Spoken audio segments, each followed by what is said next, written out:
Video आप please बंद करिए, हमको अभी कुछ नहीं बोलना है, ठीक है प्लीज।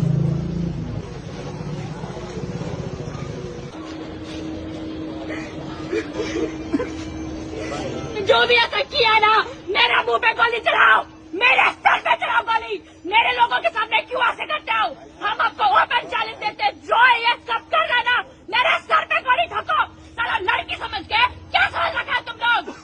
मतलब हमको ये कहना है कि लड़की समझ के कमजोर समझ लिए हो? हम इंडिपेंडेंट निर्दलीय वो किए है ना, जो तुम लोग संगठन वाले नहीं खेल पाओगे, समझा ना? और जो भी ये सब किया है, हम ओपन चैलेंज देते हैं, आके मेरे सीने में तुम गोली ठोको। और जो भी किया है, हम ओपन चैलेंज देते हैं, मेरे सर पे आके गोली चलाओ, तब हम मानेंगे। सारा तुम लोग अपने आप को समझे क्या हो? क्या भैया मेल डोमिनेंस चल रहा है क्या? एक लड़की अगर जीतना चाह रही है, एक लड़की अपने दम पे जीतना चाह रही है, तो तुम लोग सबको मिर्ची लग रही है ना? वो खंडी है ना, जो निर्दलीय हो गए, तो तुम लोग संगठन वाले सब नहीं कर सकते हो।